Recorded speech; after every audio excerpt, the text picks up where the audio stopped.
غلبك العجز كتفيقي بنية تحيدي عليك شقا، ولكن كتلقاي راسك سالا نهار وما درتي والو.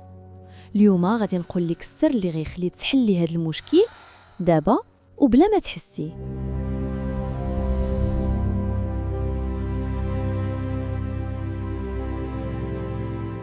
العجز، هاد الإحساس اللي كيجيك بلا ما تحسي، كتقولي بغيت نبدا، بغيت نوجد، بغيت نرتب، ولكن كتلقاي داك الحاجة الثقيلة اللي كتجرك اللور وكتحسي راسك ما عندكش طاقة، وكأن شي حاجة كتحبس الحركة ديالك.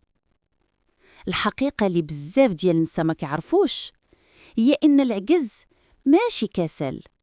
العجز هو عقل مشوش، مهام كتيرة ووضوح ناقص. العقل اللي ما عرفش فين غادي بطبيعة الحال غيبقى واقف، وهاد الوقوف كنسميوه العجز. واليوم غادي نشارك معاك السر اللي قليل اللي كيعرفوه، سر اللي غيخليك تنوضي دابا بلا زربة، بلا ضغط، وبلا ما تقدري تحسي. السر هو تبداي بشي حاجة صغيرة، الصغير من الصغيرة. تخيلي معايا كتقولي بغيت نرتب الدار، العقل كيتخلع حيت كيصور المشروع كامل وكيقول هادي غادي تاخد مني الجهد والطاقة. ولكن إلا قلتي ليه غادي نرتب غير داك الركن الصغير، غير الطابلو، غير واحد الرف، العقل كيقبل. عارفه علاش؟ حيت المهمه ما بقاتش كبيره، ولات حاجه صغيره، وهاد الحاجه الصغيره كتعطيك طاقه صغيره، والطاقه الصغيره كتجيب الطاقه الكبيره. السر باش تحاربي العجز هو تقليل حجم البدايه، ماشي تبداي ملي تكوني قويه، لا، خاصك تبداي باش تولي قويه. الحاجة الثانية اللي كتزيد العجز هي كثرة التفكير. العقل كيمرض بالتخمام، كتخمي كتر ما كتخدمي، وكتضيعي طاقة كبيرة قبل ما تبداي حتى. باش تخلصي من هاد اللخبطة خدي 3 دقائق فقط وكتبي شنو خاصك ديري اليوم.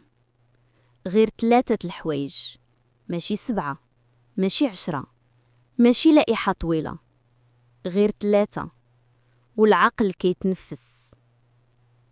الحاجة الثالثة، بدلي الجو.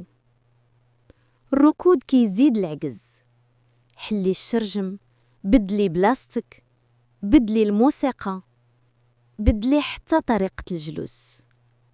هادي كتسمى ريست صغير العقل وكتعاون بزاف. الحاجة الرابعة، العجز كيجي من الخوف. الخوف ما نكملش، الخوف ما ننجحش، الخوف نبان فاشلة قدام راسي. ولكن الحاجة الصغيرة اللي غادي ديريها دابا ما فيها حتى مخاطرة، ما فيها لا فشل لا فضيحة، هي مجرد خطوة، وهاد الخطوة كتحل باب خطوات أخرى.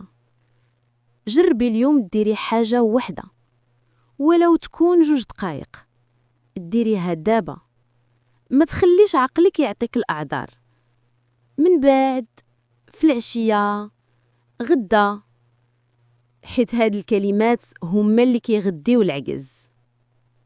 وسمعي هاد الجملة مزيان، السر اللي غيخليك تنوضي هو تبداي صغير باش تكبري كبير. تقدري اليوم تغلبي العجز غير بخطوة بسيطة. وختامي ليك، راه ماشي انتي اللي ضعيفة، اللي ضعيف هو نظام البداية اللي مهملتيه. صلحيه بخطوة صغيرة وغادي تشوفي الفرق الكبير. إلا وصلتي لهنا شكرا من القلب.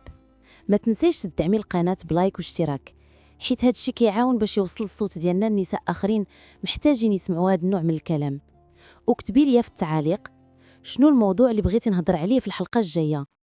أنا كنبني هاد البودكاست معاكم، ماشي بوحدي.